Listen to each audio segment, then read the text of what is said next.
சரணபெருமாள் sir, இப்போ இன்றைக்கு தமிழ்நாட்டுடைய அரசியல் நிலையை நீங்கள் மிக முக்கியமாக பாருங்கள். இன்றைக்கு கம்பெடுத்தவர்கள் எல்லாம் வேட்டைக்காரர்களாக மாறிவிட்டார்கள். நம்ம யதார்த்தத்தை மட்டும் பேசுவோம். ஒரு அன்ஸ்டெபிலிட்டி, ஒரு நிலையற்ற ஒரு அரசியல் சூழலை இருக்கா தமிழ்நாட்டில். அம்மாவுடைய இன்றைக்கு நினைவு நாளில், செல்வி ஜெயலலிதா அவர்களுடைய நினைவு நாளில் அம்மா சசிகலா அவர்களுடைய சூளுரை எப்படி இருக்குது? இப்போ இந்த காரணங்களை எல்லாம் வைத்து இன்றைக்கு அவர்கள் எடுத்திருக்கக்கூடிய இந்த டிசிஷனை நீங்கள் எப்படி பார்க்கின்றீர்கள்? இந்த உறுதிமொழிக்கான காலங்கள் எப்படி செல்லும், உங்களுடைய பார்வை?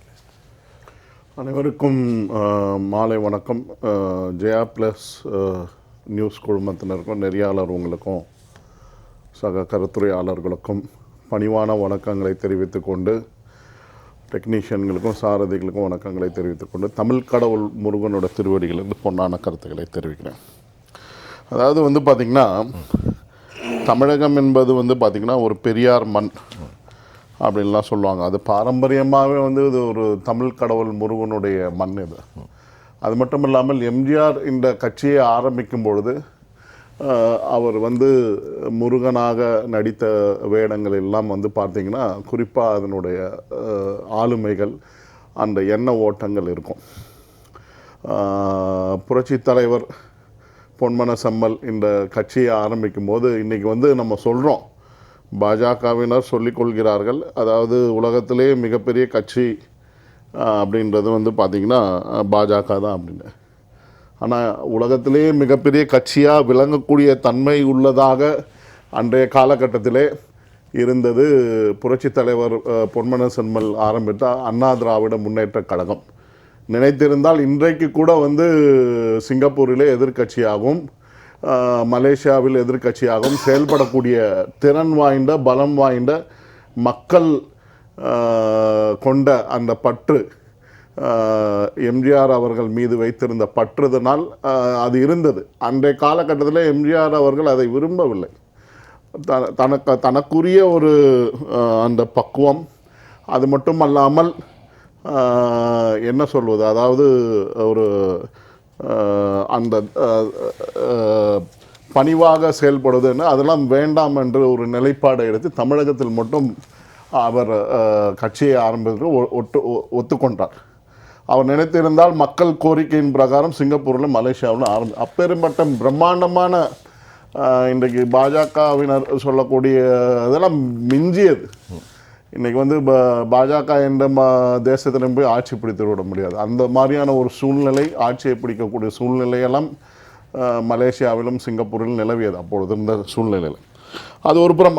அதாவது இந்த இருக்கக்கூடிய கால சூழ்நிலை எப்படி படிப்படியாக இந்த கட்சியானது வளர்ந்து வந்தது. நம்ம பல விவாத மேடைகளில் இதை பற்றி நம்ம பேசியிருக்கோம். அதை என்னன்னு கேட்டிங்கன்னா, இந்த கட்சி ஆரம்பித்ததனுடைய நோக்கம் என்னவென்று பார்த்தால், என்னதான் கலைஞர் கருணாநிதிக்கும் எம்ஜிஆர் அவர்கள் நட்பு இருந்தது என்று சொல்வார்கள். ஆனால் மக்களை பாதுகாக்க வேண்டும் என்ற ஒரே நோக்கத்திலே இவர்களுடைய குடும்ப ஆட்சி அன்றைக்கே தோன்றிவிட்டது. இவர்கள் அட்டூழியத்தை வெளிச்சம் போட்டு காட்டியவர் எம்ஜிஆர் அவர்கள். அன்றைக்கு இருந்த சூழ்நிலையிலே இவர்களால் பல முறை தோல்வியுற்று, நான் கேள்விப்பட்டதிலே சொல்வார்கள், இவர் தற்கொலைக்கெல்லாம் முயற்சி செய்ததாக கூட சொல்கிறாங்க. அது எனக்கு தெரியல, பட் அது என்னால் கன்ஃபார்ம் பண்ண முடியல. கருணாநிதி அவர் தோல்வியுற்ற பிறகு அந்த மாதிரி சூழ்நிலையில் நட்புக்காக அவரை பாதுகாத்து அந்த நட்பை பாராட்டியவர் எம்ஜிஆர். அந்த மாதிரி சூழ்நிலையில் இருந்து இவர்களால் எம்ஜிஆர் இருந்த வரைக்கும் சரி, இடைப்பட்ட ஒரு தோய்வுகள், எம்ஜிஆரோட மறைவுக்கு பிற்பாடு ஏற்பட்ட தோய்வுகளால் தான் வெற்றி அடைய முடிந்தது 88, 89. அதற்கு பிற்பாடு இன்றைக்கு ஜெயலலிதா அம்மையாருடைய மறைவுக்கு பிற்பாடு தான் அவர்கள் வெற்றி அடைய கூடிய சூழ்நிலை.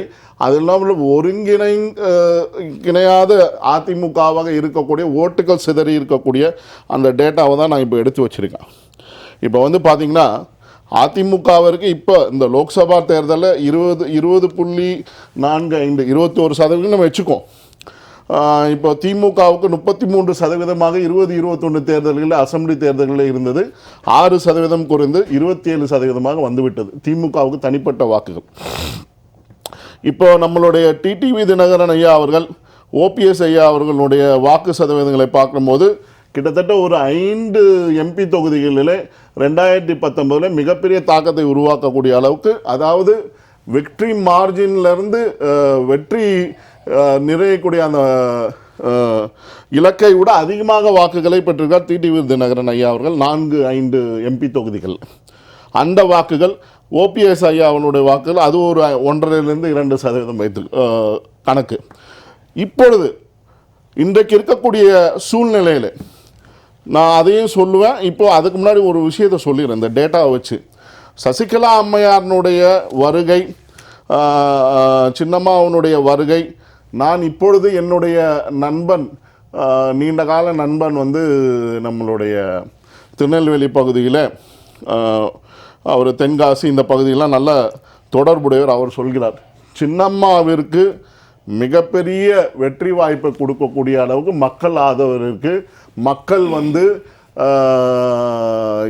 ஜெயலலிதா அம்மையாரை சொல்லும் பொழுது சின்னம்மா சசிகலா அவர்களை ஒப்பிட்டு தான் சொல்கிறார்கள் என்ற இப்போ ரீசெண்டாக ஒப்பிட்டுனா நேற்று ஒரு நிமிஷம், நேற்று விழுப்புரத்தில் பார்த்தோமே, இருளர் சமூகத்தில் வந்து சின்னம்மான்னு சொல்றாங்க. சொல்லி கொடுத்தாங்களா நீங்க எல்லாரும் அப்படி கூப்பிடுங்கன்னு?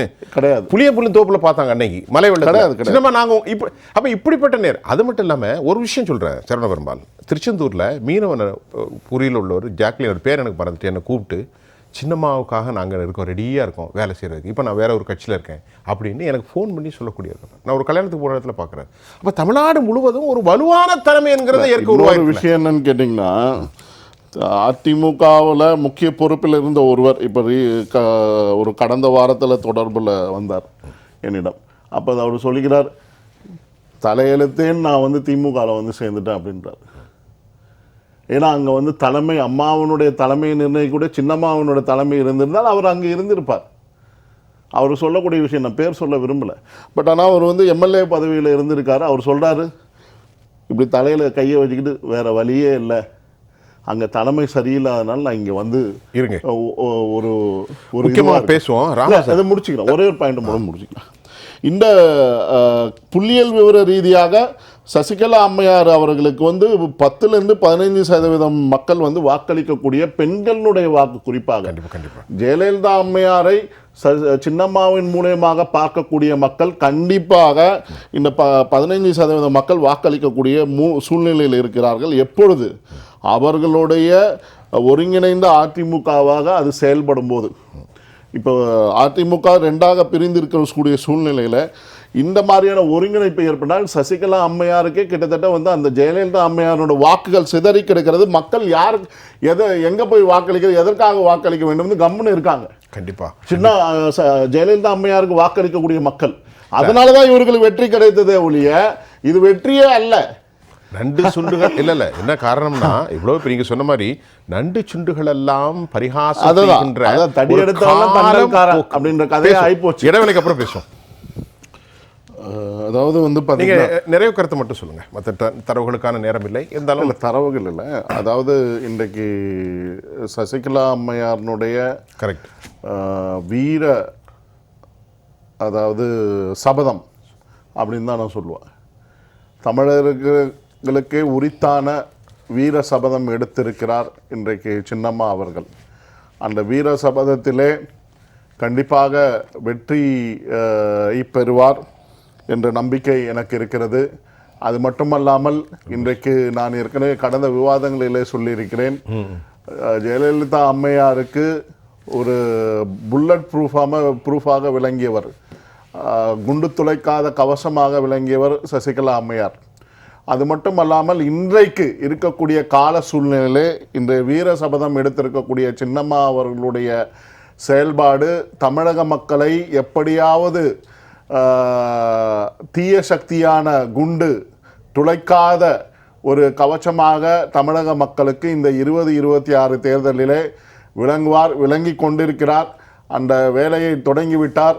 மக்களை அணுகி கொண்டிருக்கிறார். மக்களை பாதுகாப்பதற்காக அவர்களுடைய செயல்பாடு, அவர்களுடைய புள்ளி விவரங்கள், அது மட்டுமல்ல தீர்க்கமான ஜெயலலிதா அம்மையாருடைய தோழியாக இருந்த சூழ்நிலை அவர் எப்படி செயல்பட்டாரோ அதே போக்கை கனிவும் பணிவும் துணிவும் கொண்டு கண்டிப்பாக இந்த மக்களை எப்படியாவது நான் காப்பாற்றியே தீர்வேன் என்ற ஒரே எண்ணத்தோடு செயல்பட்டு கொண்டிருக்கிறார். அதுதான் ரொம்ப முக்கியமாக சிறப்பு. உன்னிப்பாக கவனிக்க வேண்டிய விஷயம். சரி.